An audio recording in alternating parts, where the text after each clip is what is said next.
Hello everyone, मैं अंकुर वाबेले आप सभी का स्वागत करता हूं आपके अपने channel magnet brains Hindi medium पर। एक ऐसा प्लेटफॉर्म जहां पर आपको मिलती है निःशुल्क शिक्षा। मतलब आपको यहां पर किसी प्रकार का कोई कूपन कोड नहीं लगाना है, कोई पेमेंट नहीं करना है। सभी वीडियोस मिलेंगे आपको बिल्कुल निःशुल्क, वो भी क्वालिटी कंटेंट और बेस्ट फैकल्टीज के साथ। तो चलिए बात करते हैं कि इस वीडियो में हम क्या देखेंगे। इस वीडियो के अंदर हम एक नई मेथड पढ़ने वाले हैं जिसको कहते हैं प्रकीर्ण के माप। फिर हम देखेंगे प्रकीर्ण के मापन की विधियां। ये दो टॉपिक हम एक साथ यहां पर देखने वाले हैं। ये दोनों टॉपिक हैं कक्षा 12वीं के भूगोल की जो बुक है भूगोल में प्रयोगात्मक कार्य, वहां के चैप्टर नंबर 2 आंकड़ों के प्रक्रमण से। तो यहां पर प्रकीर्ण के माप की हम यहां पर बात करेंगे। अब हमने देखा था कि ये आंकड़ों के मापन को लेकर हमने शुरुआत में बात करी थी कि हम 2-3 विधियों को लेकर बात करेंगे। तो ऐसी एक विधि जिसको आप कहते हैं केंद्रीय प्रवृत्ति की माप, है ना। क्या केंद्रीय प्रवृत्ति की माप, जिसको हम देख चुके हैं पहले। केंद्रीय प्रवृत्ति की माप, इस केंद्रीय प्रवृत्ति की माप के अंतर्गत हमने 3 अलग अलग तरीके देखे हैं जिनसे हम क्या निकाल पा रहे हैं, जिनके माध्यम से हम ये पता कर पा रहे हैं कि भाई वो चीज कैसी है या कैसे मापन करना है। हमने कैसे पता किया है, जैसे यहां पर देखें हमने माध्य निकाल कर देखा है, हमने माध्यिका निकाल कर देखी है और हमने बहुलक निकाला है। इन 3 चीजों को हमने देखा था। इन 3 चीजों के आधार पर हमने गणना करी थी। माध्य निकालने का फॉर्मूला भी हमने देखा था, मेथड्स देखी थी, माध्यिका का भी देखा था, बहुलक का भी देखा था। ये एक मेथड हो गई थी, ये मेथड नंबर 1 थी। अब हम मेथड नंबर 2 पर आ गए हैं। वो कौन सी मेथड है? वो मेथड आपकी हो जाती है प्रकीर्ण के माप, है ना। मेजर्स ऑफ डिस्पर्सेंस के बारे में बात करेंगे। तो केंद्रीय प्रवृत्ति से आप जो माप के वितरण का, है ना, आप जो माप की वितरण का समुचित रूप से आप वर्णन नहीं हो पा रहा था, क्योंकि उसमें केंद्र की चीजों को ज्यादा ध्यान रखते थे, क्योंकि वो केवल वितरण का केंद्र ही चिन्हित करते थे, कहां पर वितरण ज्यादा है, तथा उससे ज्ञात नहीं होता था कि विभिन्न मूल तथा माप केंद्र के परिप्रेक्ष्य में किस प्रकार प्रकीर्णित है, किस प्रकार से है वहां पर लक्षित है, उनको हमें जानकारी नहीं होती थी। केंद्रीय प्रवृत्ति की माप इन सीमाओं को समझाने के लिए हम 2 तालिकाएं आपकी बुक में दी गई हैं, तालिका नंबर 2.5, 2.6, उनके आंकड़ों का उपयोग करेंगे और फिर देखते हैं। व्यक्तियों के प्राप्तांक दिए गए हैं दोनों जगह पर, x1, x2, x3, x4 करके दोनों जगह पर को दिए गए हैं। जब अगर हम दोनों श्रेणियों के लिए x बार यानी कि माध्य निकाल रहे हैं, दोनों श्रेणियों के लिए अगर हम माध्य निकाल रहे हैं तो दोनों के लिए माध्य कितना आ रहा है? 50 आ रहा है। 52, 55, 50, 48 और 45, इसका अगर हम निकालते तो भी 50 आ रहा है। 28, 0, 98, 55, 69, इसका भी निकालते तो 50 आ रहा है। मतलब ये हुआ कि अगर यहां पर देखते हैं तो यहां पर सभी आंकड़े लगभग 50 या 50 के इर्द गिर्द हैं, लेकिन यहां पर देखेंगे तो सभी आंकड़े 50 से 50 के इर्द गिर्द नहीं है। कुछ 28 है, कुछ 0 भी है, 50 से बहुत नीचे हैं, और कुछ 98, 50 के बहुत ऊपर भी हैं। तो इस दोनों स्थिति में जो माध्य निकल रहा है वो 50 निकल रहा है। इससे आपको बाकी और चीजों की जानकारी नहीं। 50 निकला तो आप क्या मानेंगे कि लगभग जो है वो 50 के आसपास है, लेकिन यहां पर तो नहीं है। एक 50 से दूर भी है और एक 50 के पास भी है बहुत। तो ये स्थिति यहां पर होगी। तो इस तालिका से हमें समझ में आया कि जो हम केंद्रीय प्रवृत्ति की माप देख रहे थे वो हर एक जगह फिट नहीं बैठती, पूरा वर्णन नहीं करती, इसलिए हमें प्रकीर्ण के माप की जरूरत पड़ गई। अब दोनों समूह में आपने देखा कि माध्य जो है वो समान 50 आया। उच्चतम और निम्नतम अगर आप पहली तालिका में देखते हैं, यहां पर हमने पाया उच्चतम मतलब निम्नतम 45 और उच्चतम 55 है। ये आप दोनों 50 के पास, आप इन दोनों को 50 के पास पाएंगे। और दूसरी वाली तालिका में आप 98 और 0 देख सकते हैं। हमने बात करी थी 0 और 98, ये उच्चतम और निम्नतम, मैक्सिमम और मिनिमम का कॉन्सेप्ट आपको यहां पर देखने को मिल रहा है। तो अब इन दोनों स्थितियों में जहां पर मैक्सिमम और मिनिमम 50 के पास है और जहां पर मैक्सिमम मिनिमम 50 से बहुत दूर है, दोनों का माध्य क्या आया है? यहां पर जो आपका x बार आया है वो क्या आया है? 50 आया है। यद्यपि दोनों वितरणों का मान समान है, तथापि द्वितीय वितरण जो कि अधिक अस्थिर अथवा विषम है की अपेक्षा प्रथम वितरण जो स्थिर और समरूप है, मतलब जो स्थिर और समरूप है इसका भी कितना आ गया? 50, और जो अस्थिर और विषम है उसका भी 50 आया। तो हम अस्थिरता और विषमता को कैसे बता पाएंगे? केंद्रीय प्रवृत्ति की माप से दिक्कत होगी। इससे यह प्रश्न उत्पन्न होता है कि क्या माध्य वितरण की सभी विशेषताओं का पर्याप्त संकेतक है? मतलब जो आप माध्य निकालते हैं उससे वितरण की जो सभी विशेषताएं हैं उनका सबका ये संकेतक हो जाएगा, सबका ये सूचकांक हो जाएगा। ये उदाहरण ठोस प्रमाण देते हैं कि ऐसा नहीं है। दोनों टेबल से हम समझे हैं कि जहां पर आसपास होंगे वो तो ठीक है, लेकिन जहां दूर दूर है, उच्चतम और मिनिमम का अंतर उच्चतम और निम्नतम का मिनिमम अंतर ज्यादा है, तो वहां पर दिक्कत आ जाएगी। अतः वितरण का श्रेष्ठतर प्रतिबिंब प्राप्त करने के लिए आपको केंद्रीयता की प्रवृत्ति के माप तथा प्रकीर्ण या विषमता की माप की भी आवश्यकता आपको होगी। आपको ये भी देखना पड़ेगा, है ना, कि डिस्पर्सन कैसा है, आपको ये देखना पड़ेगा, प्रकीर्णता कैसी है, आपको ये देखना पड़ेगा, तभी आप जाकर कुछ पता कर पाएंगे। प्रकीर्णन से तात्पर्य केंद्रीय प्रवृत्ति के माप से इकाइयों के बिखराव से लगाया जाता है। मतलब प्रकीर्णन से तात्पर्य क्या है, केंद्रीय प्रवृत्ति की माप कैसी है और इकाइयों का बिखराव किस प्रकार से, ये हमें देखना है। यह माप औसत मूल्य से किसी इकाई अथवा संख्यात्मक मान की विषमता या बिखराव की प्रवृत्ति का मापन करता है, कि बिखराव किस प्रकार का है, विषमता किस प्रकार की है, इसका मापन करता है। इस प्रकार प्रकीर्ण केंद्रीय मान से विभिन्न मूल्यों के बिखराव अथवा विषमता की मात्रा है ना। प्रकीर्ण केंद्रीय मान से क्या है कि विभिन्न मूल्यों के बिखराव अथवा विषमता के मान को आपको पता करना है। अब प्रकीर्ण निम्नलिखित दो आधारभूत उद्देश्यों की पूर्ति करता है। क्या करता है प्रकीर्ण डिस्पर्शन, हमें वितरण या श्रेणी के संगठन की प्रकृति का ज्ञान होता है इससे। मतलब यहां पर वितरण और श्रेणी का जो कंपोजिशन है, जो संगठन है, वो कैसे बना है उसका ज्ञान होगा। इसकी सहायता से दिए हुए वितरण की तुलना स्थिर अथवा समरूपता के आधार पर हो सकती है ना। क्या कर सकते हैं, ये तो विषम है, अस्थिर है, तो इसकी तुलना आप कैसे कर सकते हैं, स्थिरता अथवा समरूपता के आधार पर आप वितरण की तुलना कर सकते हैं। अब प्रकीर्णन के मापन की विधियां हम देखते हैं, क्या क्या विधियां होंगी। तो सबसे पहली विधि आएगी विस्तार के बारे में बात करनी है, फिर चतुर्थक विचलन आपको देखना है, फिर माध्य विचलन के बारे में बात करेंगे। माध्य विचलन है ना, ये मानक विचलन जिसको स्टैंडर्ड विचलन कहते हैं, और विचरण गुणांक CV, इनके बारे में बात करनी है, और लॉरेंज वक्र के बारे में देखना है। ये आपकी विधियां यहां पर होने वाली हैं, जिनके माध्यम से हम आगे बढ़ने वाले हैं। इनमें से प्रत्येक विधि, मतलब इसी विधियों में आते हैं, प्रत्येक विधि अपने विशेष गुण और सीमाएं लिए बैठी है। मतलब हर एक विधि मतलब ऐसा नहीं है कि वो सब एक सी हैं, सबकी अपनी इंपॉर्टेंस है, सबकी अपनी कुछ लिमिटेशंस हैं। अतः इनमें से किसी भी विधि का उपयोग सावधानी पूर्वक करने की आवश्यकता है। आपको पता होना चाहिए कौन सी विधि कहां लगानी है, तब आप उस विधि का वहां पर उपयोग कर पाएंगे। विस्तार के साथ साथ प्रकीर्ण के सापेक्ष माप के रूप में मानक विचलन तथा प्रकीर्ण के सापेक्षिक मान के रूप में विचरण गुणांक प्रकीर्ण के सबसे अधिक प्रचलित माप है। मतलब आपको दो चीजें देखनी है, मानक विचलन और विचरण गुणांक, इन दो का सर्वाधिक उपयोग यहां पर होने वाला है।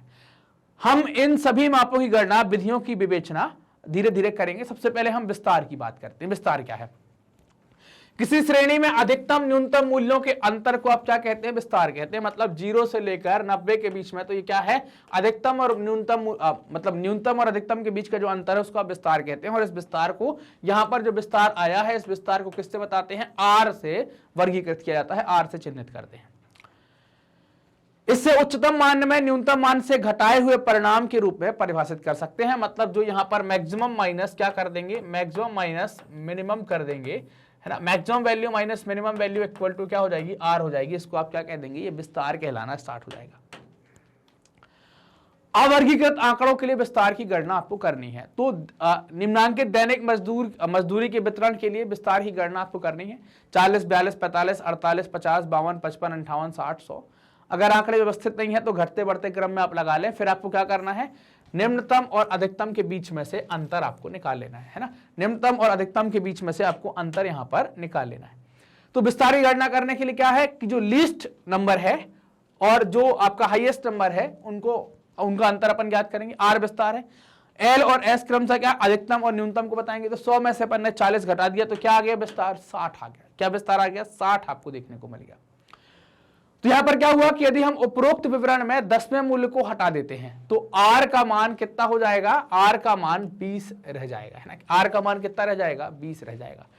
10वें मूल्य को हटा देते हैं। कैसे, 10वां मूल्य अब यहां पर क्या आ गया, 10वें मूल्य को हटा रहे हैं, मतलब ये 40 को हटा रहे हैं। जो आया है उसमें से 60 में से 40 को हटा रहे हैं, 10वां मूल्य क्या हो गया, 1 2 3 4 5 6 7 8 9 10, 3 3 6 3 9 10 है। तो 10वां मूल्य कौन सा हो गया, ये 40 को घटा रहे हैं, ये 40 को घटा रहे हैं। तो आपको R की जो एप्रोप्रिएट वैल्यू आ गई वो क्या मिल जाती है, 20 मिल जाती है।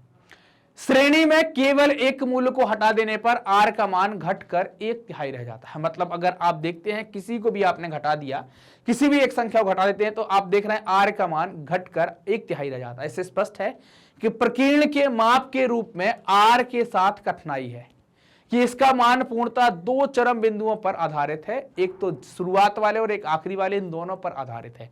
इनमें से बीच का कोई बिंदु हमने हटाया इसमें से तो फिर मान एकदम गिर जाएगा। इस प्रकार प्रकीर्ण के माप के रूप में r का क्रियात्मक रूप ठीक वैसा ही है जैसे केंद्रीय प्रवृत्ति के माप में बहुलक का है। दोनों की माप अत्यधिक अस्थिर है। बहुलक की भी अस्थिर थी, ऐसे ही प्रकीर्ण की जो आपका जो विस्तार है इसकी भी अस्थिर आपको देखने को मिलेगी।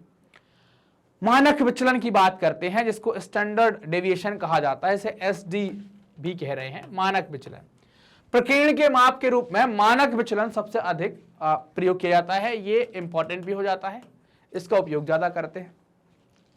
इसमें विचलन के वर्ग के औसत के वर्गमूल के रूप में परिभाषित किया गया है। इसे क्या है, इसे विचलनों के वर्ग के औसत के वर्गमूल के रूप में परिभाषित किया गया है। इसकी गणना हमेशा माध्य के परिप्रेक्ष्य में की जाती है। जो माध्य हम निकाल रहे थे x बार, उसके परिप्रेक्ष्य में हमेशा इसकी गणना करेंगे। मानक विचलन प्रकीर्ण का सर्वाधिक स्थिर माप है। क्या है, स्थिर माप आपको देखने को मिलेगा जिसका अन्य सांख्यिकी गणनाओं में उपयोग किया जाता है। इसे ग्रीक अक्षर G से आप बताते हैं, इसका जो संकेत है, सिंबल है, वो G है। GD ज्ञात करने के लिए आपको श्रेणी के माध्य के प्रत्येक मूल्य के विचलन x का वर्ग निकालना पड़ेगा। तो x का वर्ग करेंगे। यहां यह तथ्य ध्यान देने योग्य है कि इस चरण के कारण विचलनों के ऋणात्मक मान धनात्मक हो जाते हैं। अगर आप वर्ग कर रहे हैं तो ऋणात्मक धनात्मक हो जाएगा। यह प्रक्रिया मानक विचलन को औसत विचलन की एक बड़ी आलोचना से बचा लेती है। मापांक x का उपयोग करता है, इसके पश्चात विचलनों को वर्गों के साथ जोड़ दिया जाता है, सिग्मा x² हो जाता है। अभी हम इसका एक एग्जाम्पल देखेंगे तो हमें ज्यादा क्लियर हो जाएगा।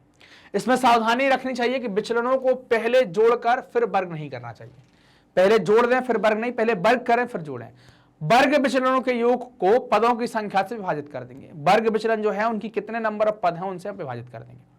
मानक विचलन का वर्गमूल तथा माध्य वर्ग विचलन के रूप में परिभाषित कर सकते हैं। मतलब क्या हो गया, तो दिए गए आंकड़ों को इस सूत्र से आप निकाल सकते हैं। फॉर्मूला क्या आ गया, फॉर्मूला आ गया sigma equal to sigma x² upon n। ये फॉर्मूला आपको यहां पर मिल जाएगा। इससे आपको ये फॉर्मूला इससे आपको क्या निकल जाएगा, ये आपका मानक विचलन निकल जाएगा। गणना के पदों में वर्गमूल निकालने से पहले एक परिभाषिक शब्द आता है, इसको प्रसरण कहते हैं। प्रसरण का उपयोग अग्रिम सांख्यिकी गणनाओं में करते हैं। इसका वर्गमूल ही मानक विचलन होता है। इसका वर्गमूल जो है वो मानक विचलन है। इस प्रकार इसका विपरीत भी सत्य है, अर्थात मानक विचलन का वर्ग भी प्रसरण हो सकता है। अब देखो अवर्गीकृत आंकड़ों के लिए विचलन की गणना यहां से क्लियर हो जाएगा। निम्नांकित मूल्यों के लिए मानक विचलन आपको ज्ञात करना है, 0, 3, 5, 7 और 9, ये आपको यहां पर बताना है। तो अब आप क्या करेंगे कि आपको दिया गया है यहां पर 0, 3, 5, 7 और 9, ये दे दिया है 1, 3, 5, 7, 9 है ना, 1, 3 दिया जीरो ने, 1, 3, 5, 7, 9। इसको अगर हम जोड़ रहे हैं तो ये कितना आता है, सिग्मा x इसका 25 आता है। और अगर हम इनकी बात करें 1, 2, 3, 4, 5 तो n कितना आता है, 5 आता है। ठीक है, अगर हम यहां पर x बार की बात करते हैं तो क्या हो जाएगा, सिग्मा x अपॉन n हो जाएगा। तो ये कितना आ जाएगा, 5 आ जाएगा। अब यहां पर हम क्या बात कर रहे हैं, यहां पर अंतर की बात की जा रही है कि इसको यहां से आपको कम करके निकालना है। मतलब यहां पर ये जो x बार है ये कितना है, 5 है। तो 5 को हम घटाते जाएंगे। 1 - 5 कितना आ गया, 4। 3 - 5 कितना आ गया, 2। फिर 5 - 5 0। 7 - 5 2 और 9 - 5 कितना आ गया, 6 आ गया। अब इनका आपको वर्ग कर लेना है, स्क्वायर कर देंगे। 4 -4 का स्क्वायर 16 हो जाएगा, -2 का स्क्वायर 4 हो जाएगा, 0 का 0 रहेगा, 2 का 2 रहेगा और ये 6 का 4 आएगा। यहां पर 4, 5, 9 में से 5 कहीं 4 है ना, 4 का कितना हो जाएगा, 16 हो जाएगा। ये आपको 16, तो ये आपको क्या आएगा, x²। अब इसको आप क्या करेंगे, जोड़ देंगे तो ये क्या बन जाएगा आपका, ये बन जाएगा सिग्मा x²।